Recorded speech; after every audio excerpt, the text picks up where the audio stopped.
Hello, my name is Wamak and I'm glad you're back here this week.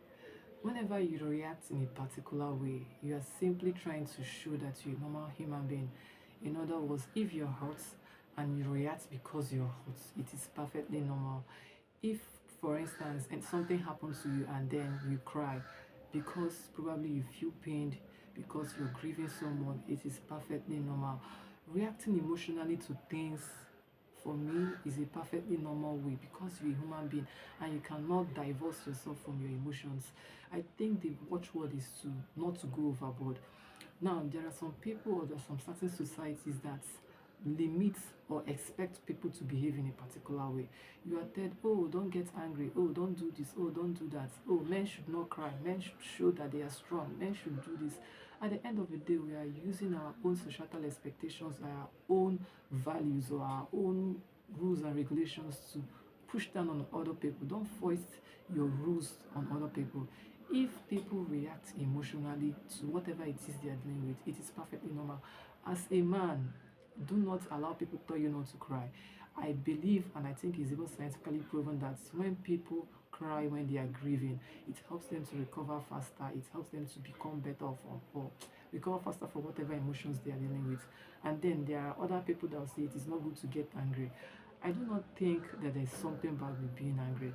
I just think that the watchword there is to not to overreact or to watch yourself so that you do not do more harm just because you're angry. So, but being angry and on its own, for me, it's not wrong because you are a human being and you cannot suddenly separate yourself from your emotions. Now, I know that there are people that have schooled themselves, they've practiced the act of having this no, don't show any form of emotions. When you look at them, you know when they are angry, you won't know when they are sad, you won't just know what they are feeling. Now, I believe that for them, that's like a personal something they did. So I do not expect people that fall into this category to expect others to behave the way they do.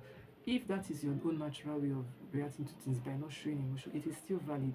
But don't expect others or don't use that standard to tell others don't get angry, don't get sad, don't show your emotions, don't cry. Don't it is you forcing your emotions on others. So this week I just want you to understand that your emotions are valid. You're a human being, be it man or woman. Just react naturally to whatever you're feeling. Just the watchword I always say is not to go overboard. Do not go overboard with being angry and causing problems. If you're crying, and do not dwell in crying because probably if you overdo it you might enter into the depression lane, you understand. So I think the watchword is just to the watchword is not for you, is for you not to go overboard whatever it is you're dealing with. So today is a new week, and today is the first day of a very new week. So I want you to have this at the back of your mind. Be happy, do things the way you should, and if things happen to you that you need to react, you can go separately, go privately, and react naturally, and they are all valid. So this is me wishing you a very wonderful week. Thank you.